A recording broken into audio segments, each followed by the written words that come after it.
చేసి మొదలు పెడదాం. ఓం గురు బ్రహ్మ గురుర్విష్ణు గురుదేవో మహేశ్వర గురు సాక్షాత్ పరబ్రహ్మ తస్మై శ్రీ గురవే నమః. ఓం అన్నాదో శ్రీ జగన్నాథ మద్గురు శ్రీ జగద్గురు మమాత్మా సర్వభూతాత్మ తస్మై శ్రీ గురవే నమః.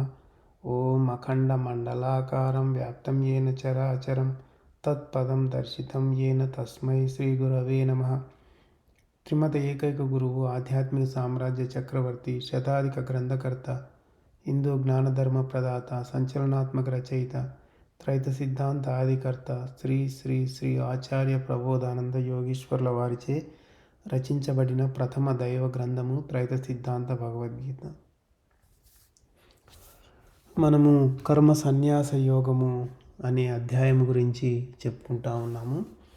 కర్మ సన్యాస యోగము అనే అధ్యాయము అర్జునుడు ప్రశ్నలు అడగటము మొదలు పెడతాడు. అంటే అతనికి అనుమానం ఉంది. ఏమని అంటే, కర్మ సన్యాసం గురించి చెప్పావు, కర్మ చేయుట యోగం అని చెప్పావు. ఇందులో నాకు అనుమానం ఉంది, దీంట్లో ఏది నాకు శ్రేష్టమైందో చెప్పమని అడిగాడు. అప్పుడు భగవంతుడు ఇంకా అనుమానాలు తీర్చడం కోసము ఏం చెప్పాడంటే, కర్మయోగము బ్రహ్మయోగము రెండు ఉన్నాయి, ఈ రెండు శ్రేష్టమైనవే. అయితే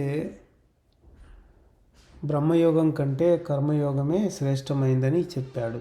ఎందువల్లంటే సంసారంలో చిక్కుకున్న వాళ్ళు బ్రహ్మయోగము చేయలేరు, వాళ్ళకు అనుకూలమైంది కాదు. కాబట్టి వాళ్ళకు కాకుండా మిగిలిన వాళ్ళు ఎవరి మీద అయితే ఆధారపడి బతికే వాళ్ళు ఉండరో, జీవించే వాళ్ళు ఉండరో, అప్పుడు వాళ్ళు బ్రహ్మయోగం చేసుకోవచ్చు.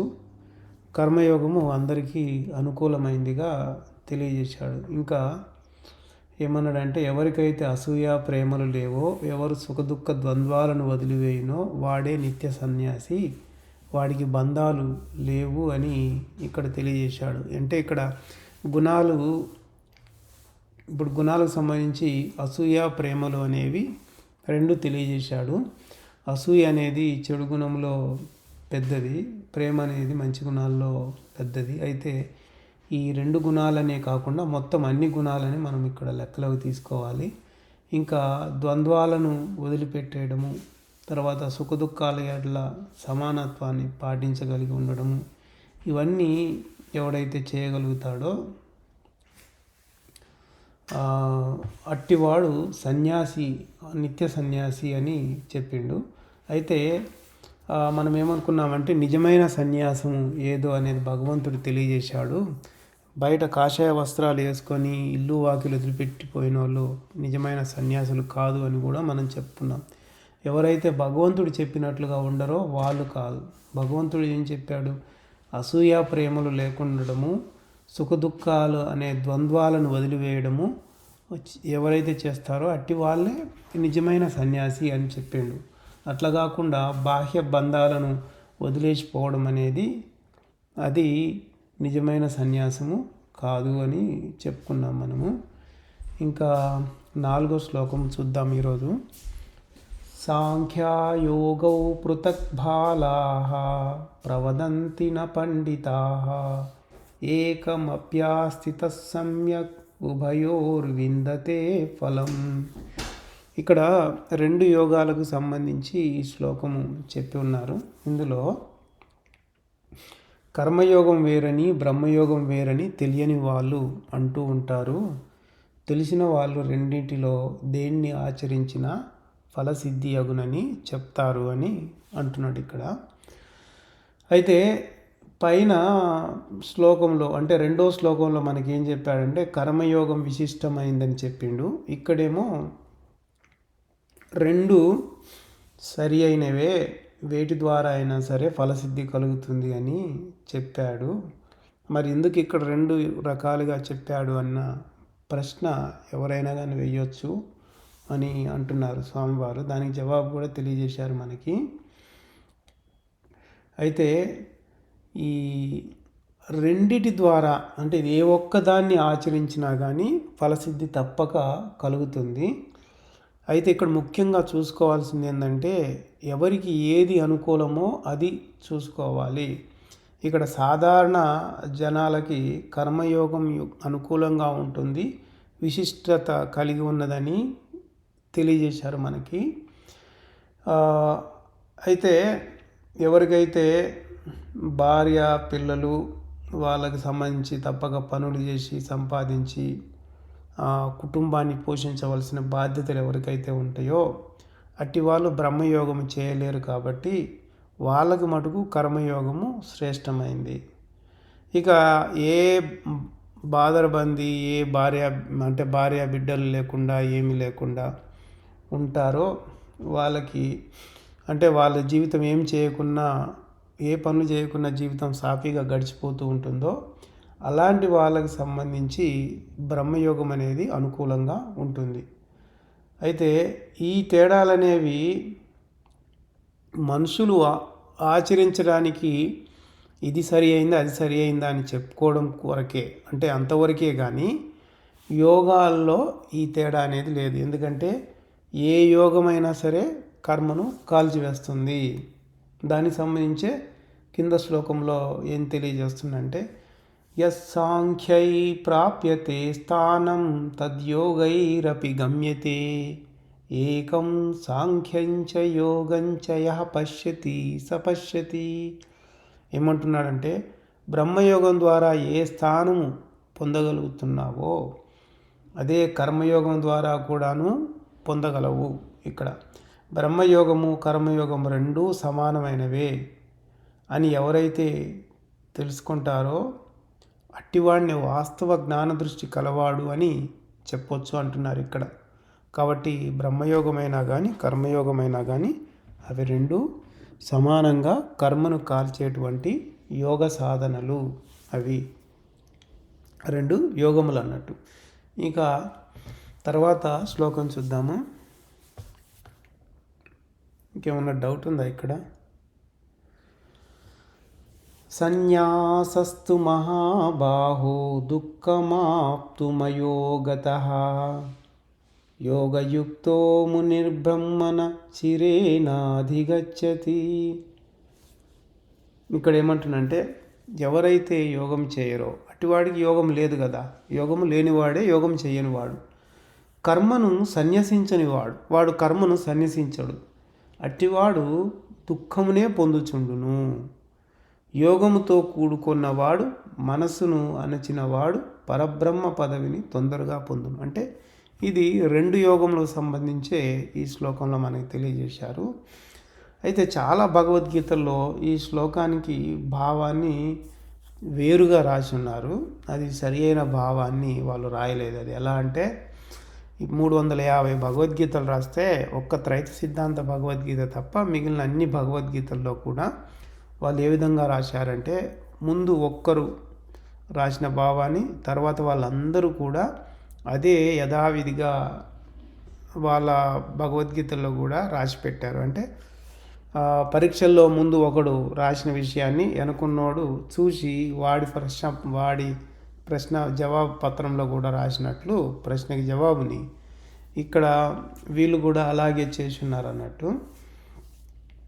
అయితే వాళ్ళు అసలు శ్లోకంలో భావం ఏందనేది చూడకుండా ముందు వాళ్ళు రాసిన దాన్నే వెనక వాళ్ళు కూడా రాసి పెట్టున్నారు. తప్ప ఒప్ప అనేది ఏమాత్రము చూడలేదు.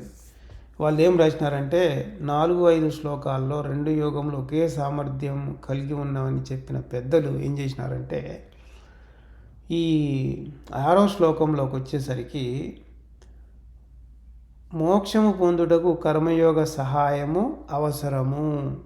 కర్మయోగ సహాయం లేకుండా కేవలము బ్రహ్మయోగము ద్వారా మోక్షం పొందడం కష్టతరము. కర్మయోగం తెలిసిన అంటే ఆ విధంగా వాళ్ళు రాసి ఉన్నారు. అంటే కర్మయోగం సహాయం ఉంటే బ్రహ్మయోగము చేయవచ్చు, ఆ విధంగానే తొందరగా మోక్షం పొందవచ్చు అని. అంటే వాళ్ళు ఏమంటున్నారు, కర్మయోగము తెలిసిన బ్రహ్మయోగి తొందరగా మోక్షాన్ని పొందుతాడు అని చెప్తున్నారు. అది చాలా విచిత్రమైన మాట. మనం ఈ శ్లోకంలో ప్రతి మాట ఏదైతే చెప్పబడిందో శ్లోకంలో దాన్ని కనుక మనం వివరించుకొని చూస్తే మనకి ఈ శ్లోకం యొక్క పూర్తి భావం అనేది పూర్తిగా తెలిసిపోతుంది, అంటే భగవంతుడు చెప్పిన భావానికి సరిగ్గా ఉందా లేదో తెలుస్తుంది. ఇక్కడ సన్యసించడము అంటే వదిలివేయటము అని, లేకపోతే లేకుండా చేసుకోవడము, వదులుకోవడము అని అర్థం వస్తుంది. దేన్ని సన్యసించడం అంటే, దేన్ని వదులుకోవడం అంటే కర్మను వదులుకోవడము, కర్మను సన్యసించడము.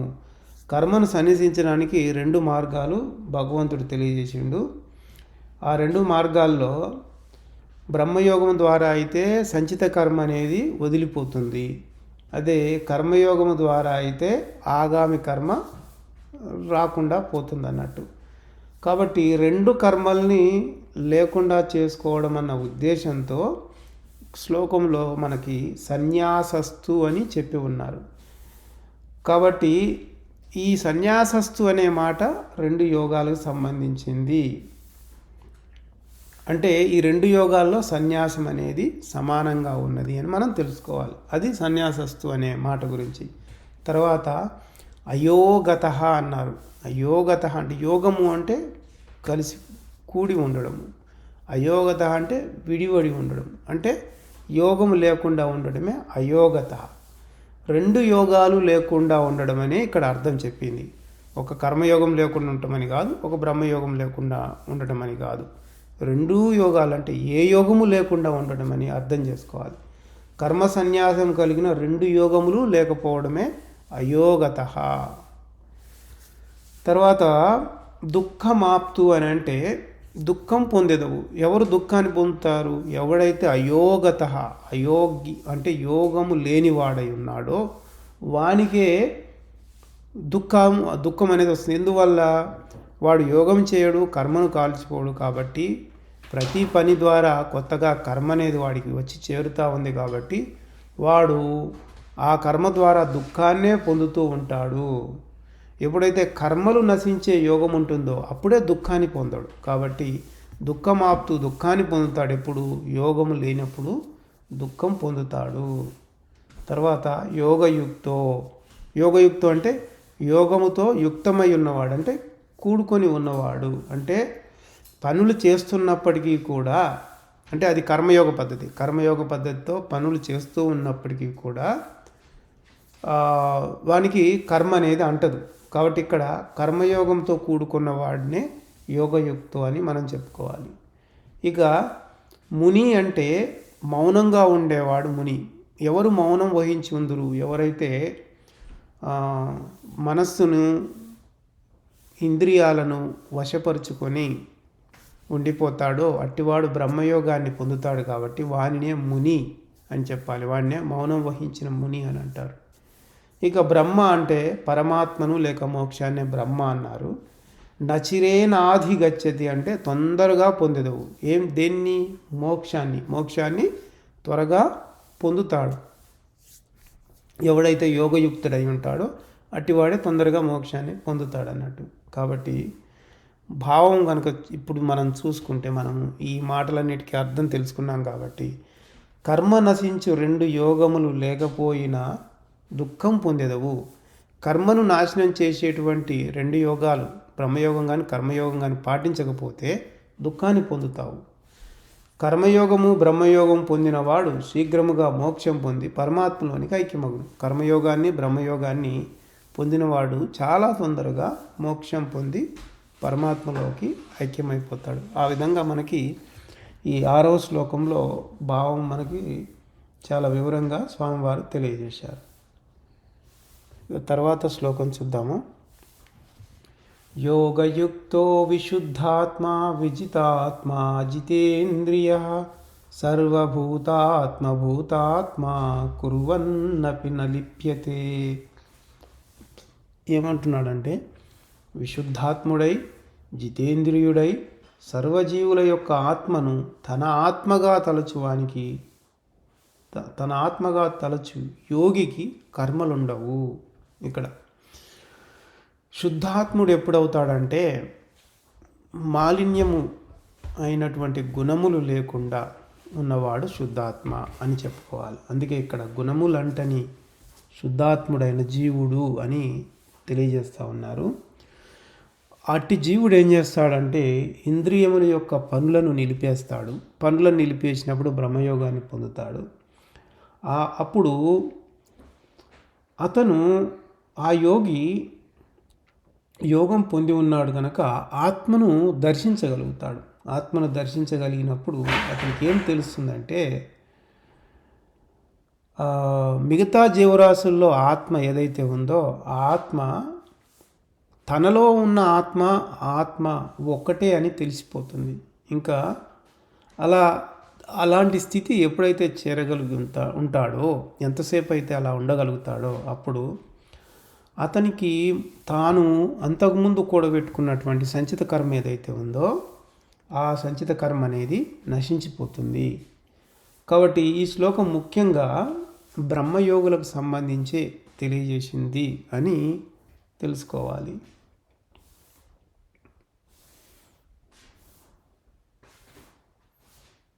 తర్వాత శ్లోకం చూద్దాము. తర్వాత 8, 9, 10 శ్లోకాలకి ఒకే దగ్గర భావము వివరం అందించున్నారు. ఇది కర్మయోగానికి సంబంధించి చాలా ముఖ్యమైనటువంటి వివరం అని కూడా మనం తెలుసుకోవచ్చు. ఏంటో చూద్దాం. నైవ కించిత్ కరోమీతి యుక్తో మన్యేత తత్వవిత్ పశ్యన్ శృణ్వన్ స్పృశన్ శీఘ్రన్ అశ్నన్ గచ్చన్ స్వపన్ శ్వసన్ ప్రలపన్ విసృజన్ గృహ్ణన్ ఉన్మిషన్ నిమిషన్నపి ఇంద్రియాణీంద్రియార్థేషు వర్తంత ఇతి ధారయన్ బ్రహ్మణ్యాదాయ కర్మాణి సంగం త్యక్త్వా కరోతి యః లిప్యతే న స పాపేన పద్మపత్రమివాంభసా. ఇక్కడ ఏం చెప్తా ఉన్నాడంటే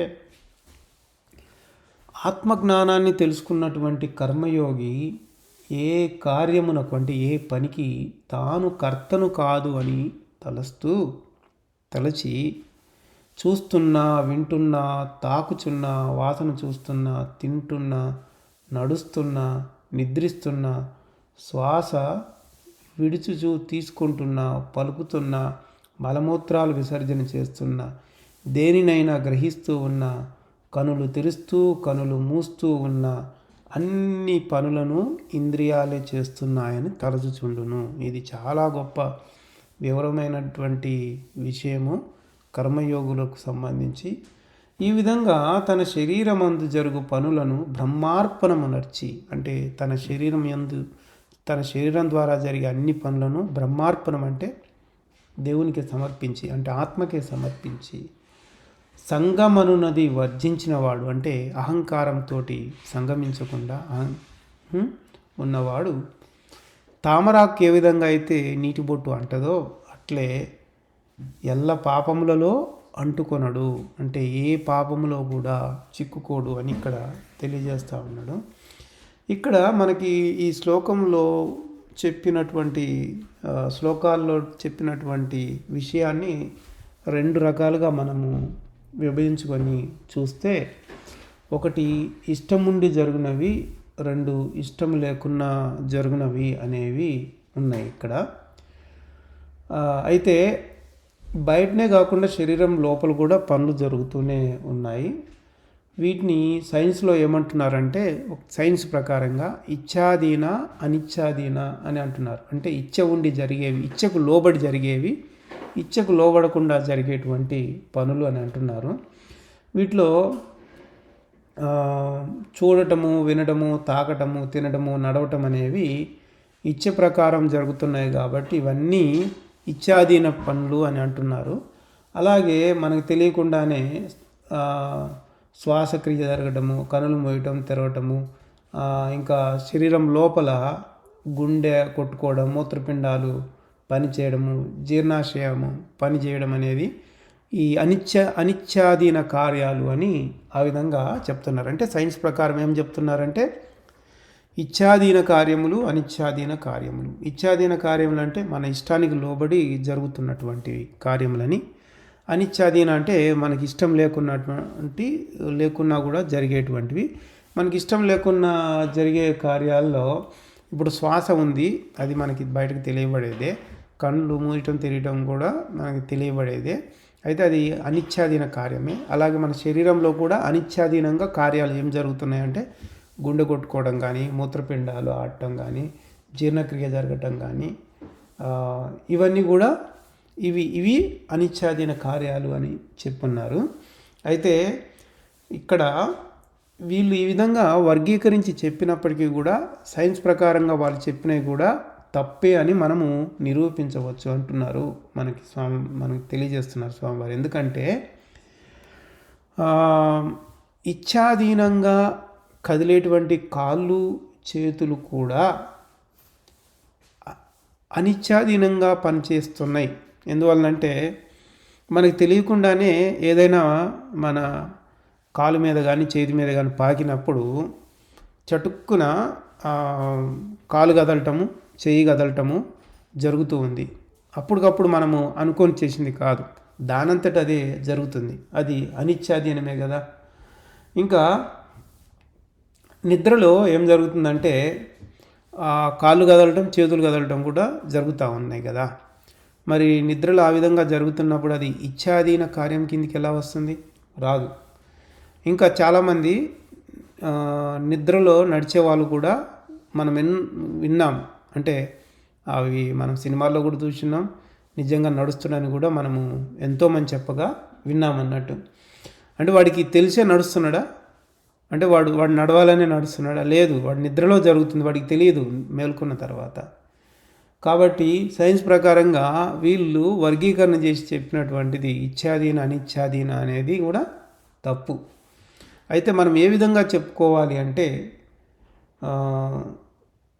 తెలిసి జరిగేవి, తెలియక జరిగేవి అని చెప్పుకుంటే అప్పుడు ఈ మాటను ఎవరు కూడా ఖండించలేరు. మనకి అంటే జీవునికి ఏమో కొన్ని పనులు తెలిసే జరుగుతున్నాయి, కొన్ని ఏమో తెలియకుండా జరుగుతున్నాయి. తెలిసి జరిగేటి పనులు కూడా కొన్ని సమయాల్లో తెలియకుండా జరుగుతున్నాయి, తెలిసి జరుగుతున్నాయి కూడా తెలియకుండా జరుగుతున్నాయి. ఏంటి అంటే ఇప్పుడు మనము తెలిసే మెలకువతో ఉన్నప్పుడు మూత్రం పోస్తున్నాము.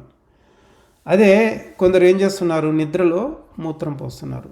అది వాళ్ళకి తెలియకుండానే జరిగిపోతుంది. కాబట్టి ప్రతిదీ నా ఇష్ట ప్రకారం జరుగుతున్నవని అనుకోవడము అహంతో కూడినటువంటి అజ్ఞానం అవుతుంది. అందులో అహం అనేది ఇమిడి ఉన్నది కాబట్టి అది కర్మ తెచ్చుకునే విధానమే ఉంటుంది. కాళ్ళు నడుస్తున్నవని నాకు తెలుస్తుందని అనుకుంటే మాత్రం జ్ఞానం అవుతుంది. ఇగో కాళ్ళు నడుస్తున్నాయి, నాకు తెలియబడతా ఉంది కాళ్ళు నడుస్తున్నట్లు అని అనుకుంటే అది జ్ఞానం అవుతుంది. ఇందులో అహం లేదు కాబట్టి కర్మ కూడా రాదు. ఎందుకంటే నిద్రలో నడిచినప్పుడు నీకు తెలియకుండా నడవడమే కదా, అప్పుడు నాకు తెలియకుండా నడవడం జరిగిందనుకోవచ్చు. నిద్రలో నడిచేటప్పుడు తెలియకుండా నడవడం కాబట్టి నాకు తెలియకుండా నడవడం జరిగిందని అనుకోవచ్చు. అట్లా కాకుండా ఎవరైనాగా నిద్రలో నాకు నా ఇష్ట ప్రకారంగా నేను నిద్రలో నడిచినని చెప్పేవాళ్ళు ఉంటారా? అలా చెప్పేవాళ్ళు ఉండరు, అట్లా చెప్పలేము కూడా.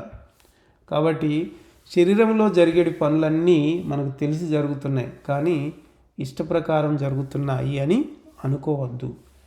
ఈ విధంగా తెలిసిన జ్ఞాని శరీరంలో జరిగే కార్యాలన్నిటినీ కొన్ని నాకు తెలిసి జరుగుతున్నాయి, కొన్ని తెలియక జరుగుతున్నాయి, శరీరంలో వాటి కార్యాలు అవి చేస్తూ ఉన్నాయని ఒక జ్ఞాని అనుకుంటాడు.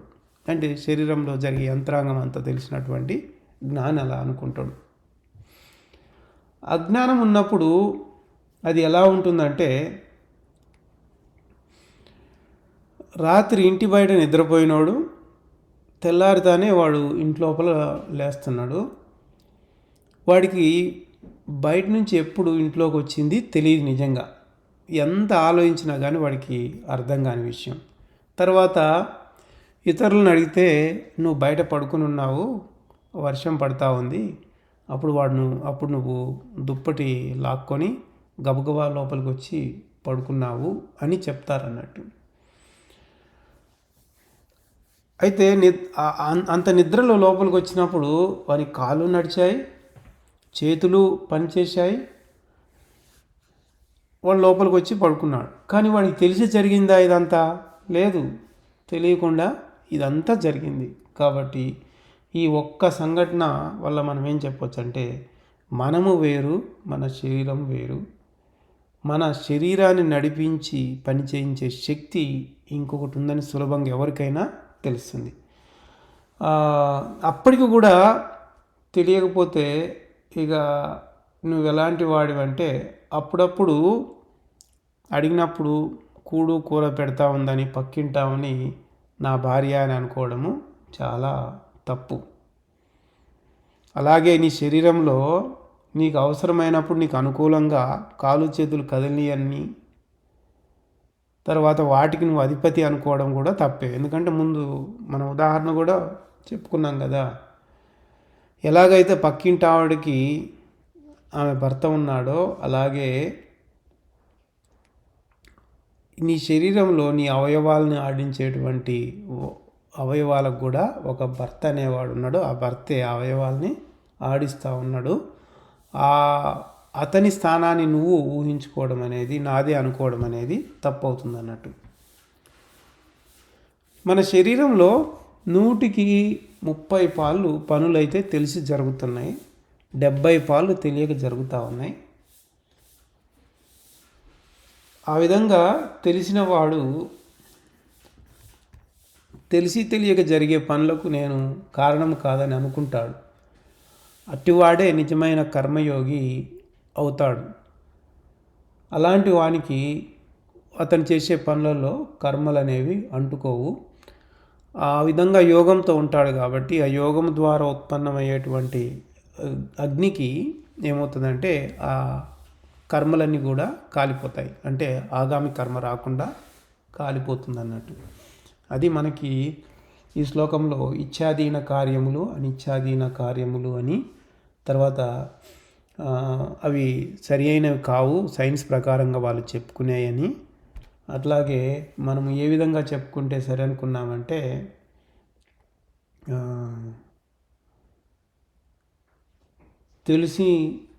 తెలిసి జరుగునవి తెలియక జరుగునవి అని చెప్పుకుంటే సరిగ్గా ఉంటుందని కూడా మనం ఈ శ్లోకంలోనే తెలుసుకున్నాము.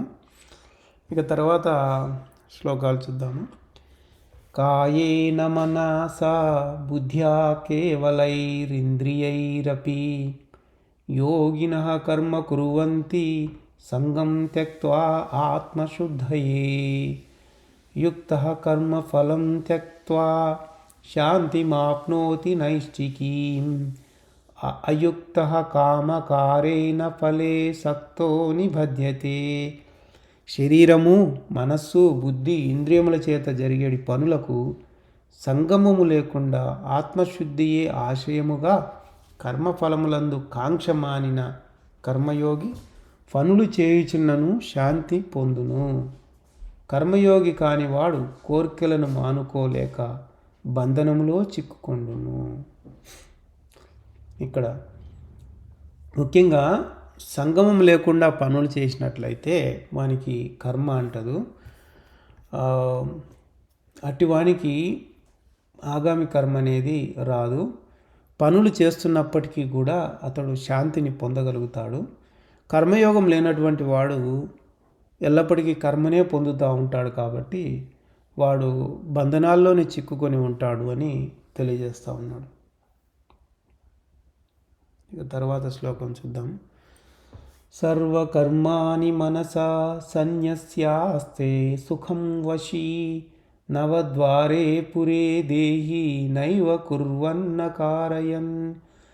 మనసుచే సన్యసించి కర్మ కార్యములను తన నవద్వారపుర దేహమునకు విడిచి కార్యకర్త కాక యోగి సుఖముగా నివసించుచుండును. ఇక్కడ మనసుతో సన్యాసం చేసి కర్మకార్యములను అంటే కర్మ ద్వారా జరిగే కార్యాలు, అంటే తనకు ఉన్నటువంటి ప్రారబ్ధ కర్మ ఉంది కదా, ప్రారబ్ధ కర్మ ద్వారా పనులు అనేవి జరుగుతూ ఉంటాయి కదా.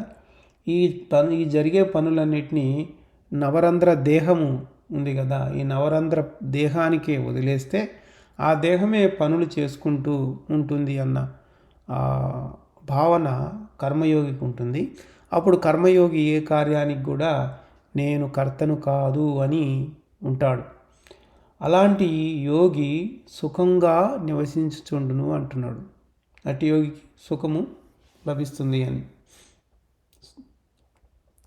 ఇక 14వ శ్లోకం చూద్దాము. న కర్తృత్వం న కర్మాణి లోకస్య సృజతి ప్రభు న కర్మ ఫల సంయోగం స్వభావస్తు ప్రవర్తతే. ఇక్కడ భూమి మీద కర్మలను కానీ కార్యములను కానీ వాటి ఫలితములందు ఆశను కానీ ఆత్మ ఎవనికి కలుగజేయదు. ప్రకృతి స్వభావము చేతనే అవి కలుగుచుండును. ఈ శ్లోకము ప్రకృతికి సంబంధించే చెప్పబడి ఉంది.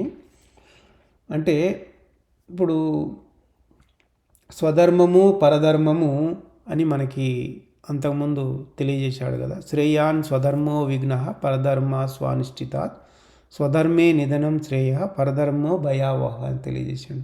అక్కడ మనము ఆత్మధర్మమే స్వధర్మమని ప్రకృతి ధర్మమే పరధర్మమని మనం తెలుసుకున్నాము. కాబట్టి పరధర్మమైన ప్రకృతి మన శరీరం అంతా నిండిపోయింది. దాని స్వభావం వలనే పనులు కూడా జరుగుతూ ఉన్నాయి అన్నట్టు, అన్నీ జరుగుతూ ఉన్నాయి. కాబట్టి జరుగుతున్న వాటిని ఆత్మసాక్షిగా చూస్తుంది. కానీ ఆత్మ మన శరీరంలో ఉన్నటువంటి ఆత్మ సాక్షిగా చూస్తూనే ఉంది శరీరం ద్వారా జరిగే పనులను. కానీ ఆత్మ దేనిని కూడా కలుగజేయలేదు. అంటే కార్యాలు జరగడానికి కారణం ఏమిటి? కర్మే. జీవుడు గత జన్మలు చేసుకున్న కర్మే. ఆ కర్మ ప్రకారమే ప్రకృతి శరీరం అంతా నిండి ఉండి ప్రకృతే పనులు చేస్తూ ఉంది. ఆత్మ సాక్షిగా చూస్తూ ఉంది. ఆత్మ దేన్ని కానీ కలుగజేయదు అని ఇక్కడ మనకి తెలియజేస్తూ ఉన్నాడు.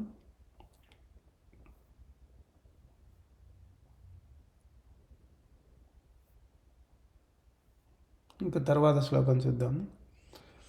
నాదత్తే కస్యచిత్ పాపం నచైవ సుకృతం విభుః అజ్ఞానేనావృతం జ్ఞానం తేన ముహ్యంతి జంతవః.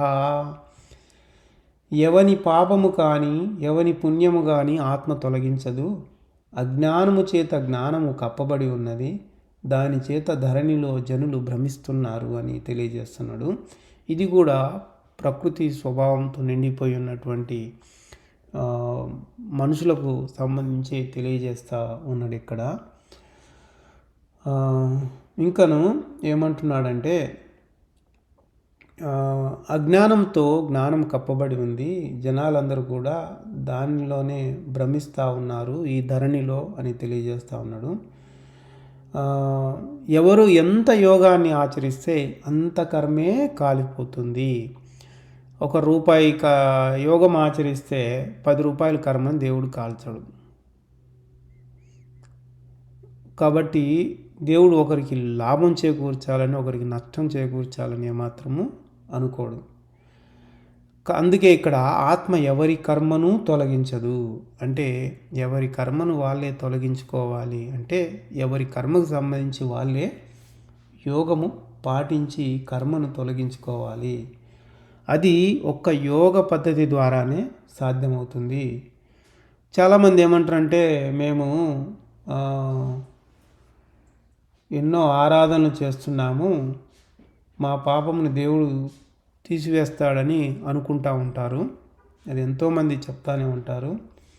ఇంకా చాలామంది పొద్దున్నుంచి సాయంత్రం దాకా పనులు చేసి సాయంత్రం పూట దేవుని పటానికి దండం పెట్టి మనం చేసిన తప్పులుంటే అన్నీ దేవుడే క్షమిస్తాడులే అని కూడా అనుకుంటారు.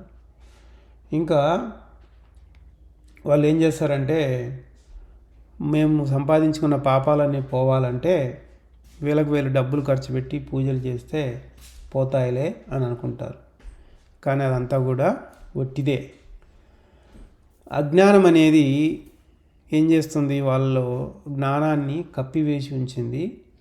కాబట్టి వాళ్ళు ఏం చేస్తున్నారంటే వాళ్ళ పాపాలను పోగొట్టుకోవడం కోసమని రకరకాలటువంటి ఆరాధనలు కల్పించుకొని ఆ విధంగా చేస్తే వాళ్ళ పాపాలు తొలగిపోతాయని చేస్తూ ఉన్నారు. వాళ్ళ భ్రమ ఏంటంటే దేవుడు పాపాలు లేకుండా చేస్తాడని అనుకుంటున్నారు.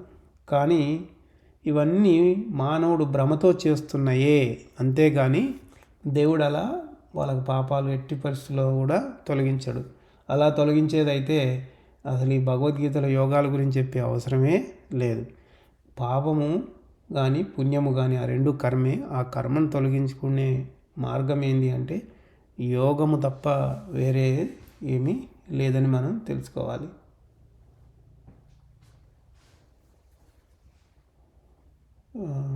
ఈ రోజుకి ఇక్కడ ఆపేద్దాము. వచ్చే వారం మిగిలిన చెప్పుకుందాం. ప్రార్థన చేసి మంగళం పాడి ముగిద్దాం. ఓం మంగళం గురుదేవాయ మహనీయ ప్రబోధాత్మనే సర్వలోక శరణ్యాయ సాధురూపాయ మంగళం. అందరికీ ప్రబోధార్పణ.